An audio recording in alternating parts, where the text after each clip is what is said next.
Análisis del movimiento. La figura 19 es un diagrama clave de los Principia que muestra cómo se analiza el movimiento.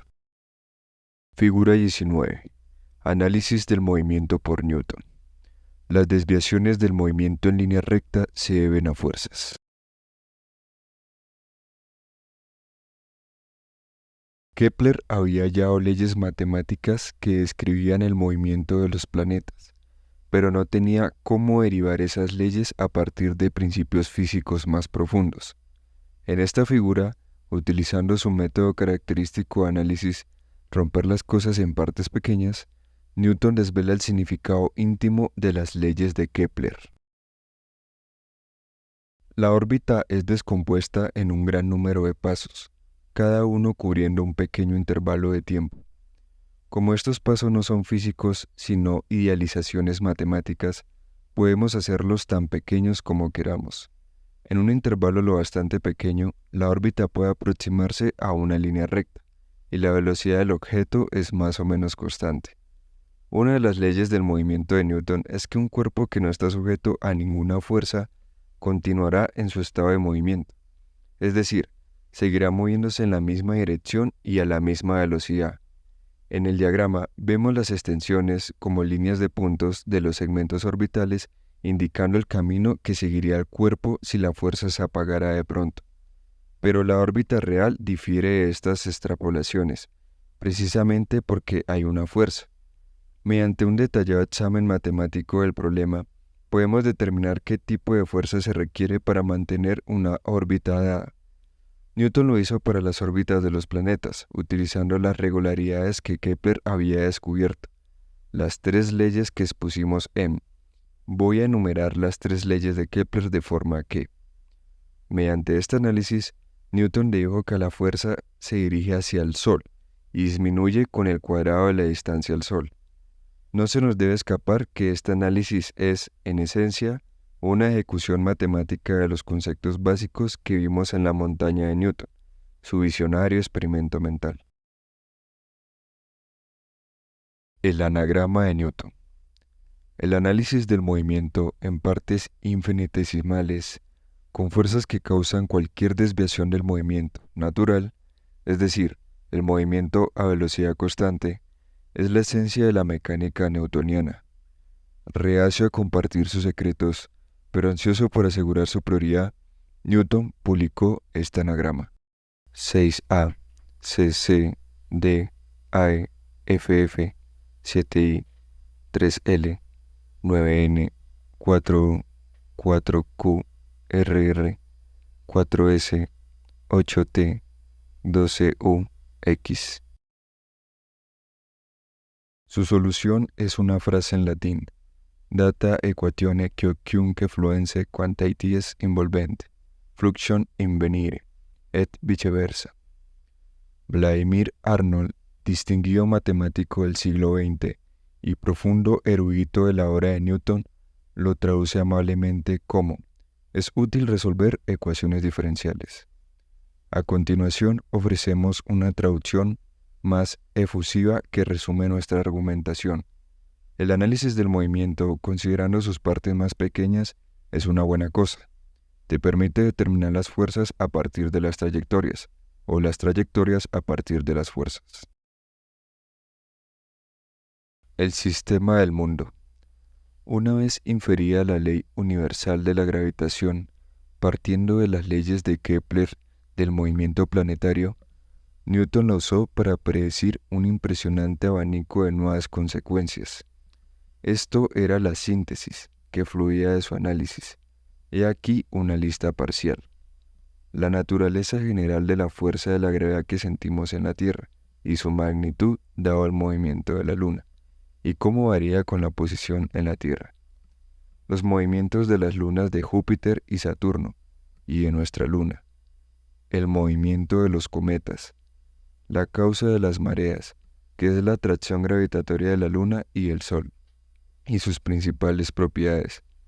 La forma de la Tierra, ligeramente achatada. Un ligero bamboleo de la dirección del eje de la Tierra, más o menos de 1 grado cada 72 años. Los efectos de esta precesión de los equinoccios había sido observados por los astrónomos de la Grecia antigua, pero hasta entonces ni ellos ni ningún otro se había acercado a explicarlos. Cada una de esas aplicaciones era cuantitativa, y varias de ellas podían ser verificadas con gran precisión. Todas podían ser refinadas por mejores observaciones y cálculos más extensos, sin ningún cambio en los principios. Newton llamó al tercer libro de los Principia, donde llevaba a cabo su síntesis, el sistema del mundo. Jamás se había dado algo parecido hasta entonces.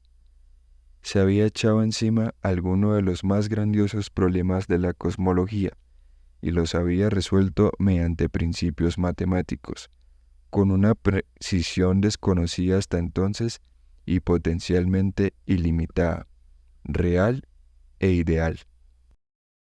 Belleza dinámica. Las leyes dinámicas de Newton revelan belleza en el mundo físico, pero esa belleza es de una clase distinta de la que Pitágoras y Platón habían anticipado. La belleza dinámica es menos obvia, y apreciarla requiere más imaginación. Es una belleza de las leyes, más que de los objetos o de las sensaciones.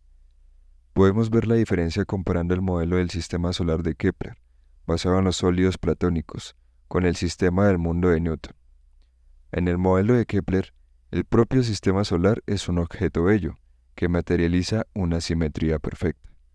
Sus elementos son esferas, espaciadas por los 5 sólidos ideales de Platón. En el sistema de Newton, las órbitas reales de los planetas reflejan las condiciones iniciales de Dios, tal vez algo erosionadas al pasar el tiempo. Volveremos a esto más adelante. Dios puede tener, y probablemente tuvo, otras consideraciones en mente, aparte del misticismo matemático. Así que la belleza en las propias órbitas no es lo esperable, ni lo que encontramos. Lo que es bello no son las órbitas concretas, sino los principios generales que subyacen a todas las órbitas posibles y a la totalidad de las órbitas. Es la belleza de la montaña de Newton, realzada por su desarrollo preciso. La reducción es expansionista. El método de Newton de análisis y síntesis tiene también otro nombre, reduccionismo. Se dice que un objeto complejo se ha reducido a algo más simple cuando se ha mostrado o se ha hecho verosímil, que la cosa más compleja puede analizarse en partes más simples, y que su comportamiento puede sintetizarse a partir del comportamiento de esas partes. El reduccionismo tiene mala reputación, entre otras cosas porque el reduccionismo es un mal nombre. El juego de palabras se pierde en la traducción. En inglés, bad name significa tanto mal nombre como mala reputación. Nota del traductor. La implicación pura y dura de la palabra es que, cuando has entendido algo por el método de análisis y síntesis, lo has reducido de alguna manera. Tu objeto complejo y sostificado es ahora nada más que la suma de sus partes. Ya puestos, y aquí, más cerca de casa, es donde la cosa se vuelve turbadora. Puede que tú mismo y las personas que amas sean nada más que colecciones de moléculas haciendo lo que deben, que es comportarse de acuerdo a reglas matemáticas. Los poetas y artistas de la época romántica, en respuesta a los triunfos de la reduccionista ciencia newtoniana, expresaron el desasosiego que les producía ese implícito nada más que ismo. John Keats, el más lírico de los poetas líricos, escribió: ¿no escapan todos los encantos al mero toque de la filosofía fría? Hubo una vez un arco iris imponente en el cielo. Conocemos su trama, su textura. Se ha por hecho en el pesado catálogo de las cosas comunes. La filosofía cortará las alas de un ángel, conquistará todos los misterios por regla y línea, vaciará el aire embrujado y la mina de duendes, destejará un arco iris. William Blake protestaba contra la visión miope del reduccionismo. Lámina K. Lámina K, Representación por William Blake de Isaac Newton trabajando.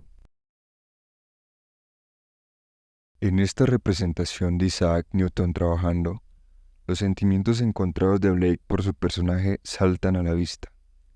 Su Newton es una figura de extraordinaria concentración y resolución, para no mencionar su anatomía sobrehumana. Por otro lado, se le muestra mirando para abajo, perdido en abstracciones y volviendo literalmente la espalda al paisaje vívido y extraño. Y aún así Blake admitía, como lo hacía Keats, que el orden matemático gobierna el mundo. Lámina L. Lámina L. Representación por Blake de Urizen, creador y legislador. En la compleja mitología de Blake, Urizen, representado aquí, es una figura paterna dual, que da la vida a la vez que la constriñe. Resulta difícil ignorar una cierta semejanza con el dibujo precedente. ¿Es Newton el intérprete de Urizen o su reencarnación? Para contrarrestar una reacción emocional, una buena imagen puede resultar más poderosa que la retórica edificante. Aquí, verdaderamente, una imagen vale más que 1000 palabras. Te ruego que ignores por un momento el pie de foto cuando veas la lámina M, una obra de arte abstracto de impresionante belleza.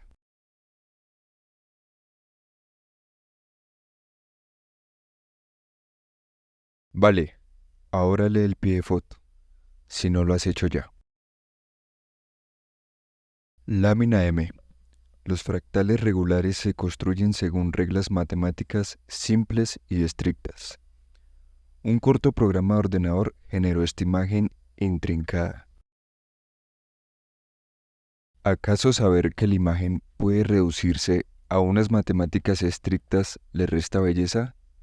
Para mí, y confío en que para ti, la revelación de que unas matemáticas pueden codificar esta estructura le añade belleza. Sigue pareciendo igual, por supuesto, como imagen, pero ahora puedes también, con el ojo de la mente, verlo desde otra perspectiva, como una encarnación de conceptos. Es a la vez real e ideal. Y al revés, la belleza de la imagen resalta la belleza de las matemáticas. Rumiando la lógica del programa generador, sin haber visto lo que es capaz de producir, es un ejercicio moderadamente entretenido.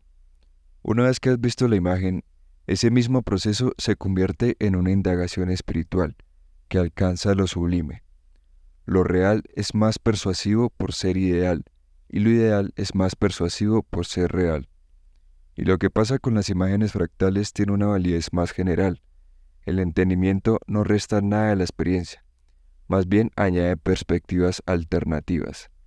En el espíritu de la complementariedad, podemos disfrutar de todas las alternativas, si no de forma simultánea, al menos sí de manera secuencial. Por cierto, es una apuesta segura afirmar que Keats no dominaba la teoría científica del arco iris.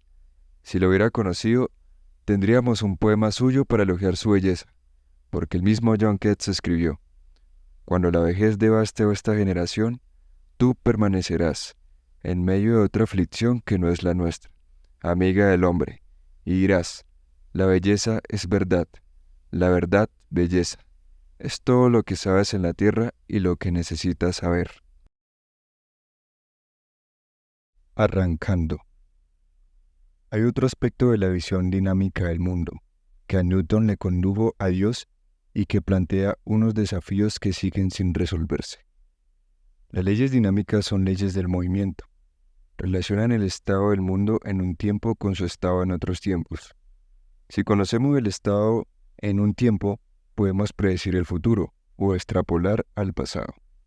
En la mecánica de Newton, en concreto, una vez que conocemos las posiciones, las velocidades y las masas de todas las partículas en un tiempo dado, y las fuerzas que actúan entre ellas, podemos inferir sus posiciones y sus velocidades, y sus masas, eso no cambia, a cualquier otro tiempo, por mero cálculo. Esas cantidades especifican el estado del mundo porque, en la mecánica newtoniana, suministran una descripción completa de la materia. Hay graves dificultades prácticas que obstaculizan la ejecución real de esos cálculos. Como cualquier meteorólogo puede testificar, hay montones y montones de partículas, y resulta por completo impracticable conseguir todas sus coordenadas y medir todas sus velocidades, incluso si se pudiera, e incluso si conociéramos las leyes de sus fuerzas con exactitud. La computación requerida aturdiría a cualquier mente concebible. Para rematarlo, un resultado central de la teoría del caos es que los pequeños errores en cualquier parte del proceso, en las condiciones iniciales, en las leyes de fuerza o en las computaciones numéricas, tienden a crecer hasta producir grandes errores con el paso del tiempo. Dejando aparte las dificultades prácticas, el punto esencial es este, que necesitas un punto de partida. Las ecuaciones dinámicas no son autosuficientes. En la jerga convencional, decimos que requieren unas condiciones iniciales. Para empezar a computar el comportamiento del mundo utilizando las ecuaciones dinámicas, primero tienes que especificar el estado del mundo a un tiempo dado, como input.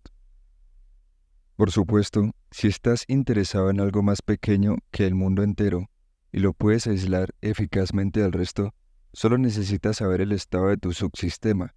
Para simplificar, seguiré hablando del mundo. La descripción del mundo se divide en dos partes: ecuaciones dinámicas, condiciones iniciales. Del orden y la regularidad del sistema solar, con todos sus planetas girando alrededor del Sol casi en círculos, todos en un plano común, todos en la misma dirección. Newton conjeturó en el escolio general que concluye los principios, que las condiciones iniciales habían sido organizadas conscientemente. Este sistema tan elegante del Sol, los planetas y los cometas no podría haber surgido sin el designio y la soberanía de un ser inteligente y poderoso. Hoy tenemos unas ideas más prosaicas y basadas en la física sobre el origen del sistema solar, pero la cuestión de fondo permanece.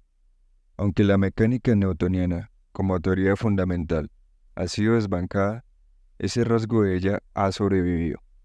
Todavía tenemos ecuaciones dinámicas y todavía necesitan unas condiciones iniciales. Disponemos de una excelente teoría para lo primero, pero solo observaciones empíricas y especulaciones incompletas y más o menos verosímiles respecto a lo segundo. Si tomamos el universo en el espacio-tiempo, desplegado para ofrecer una visión de la realidad a vista de Dios, para ser fundamental, nos vemos abocados a una versión moderna del uno inmutable de Parménides. El gran matemático y físico del siglo XX, Hermann Weyl, cuyos libros constituyeron gran parte de mi educación, lo expresó de esta forma, en lo que para mí es uno de los pasajes más bellos y también más profundos de toda la literatura. El mundo objetivo simplemente es, no ocurre. Solo para la mirada de mi conciencia, gateando por la línea de vida de mi cuerpo. Una sección de este mundo adquiere vida como una imagen fugaz en el espacio que cambia continuamente en el tiempo. Si Parménides y Weyl están en lo cierto, y el espacio-tiempo en su conjunto es la realidad primaria, deberíamos aspirar a una descripción fundamental de su totalidad. En esa descripción no habría sitio para las condiciones iniciales.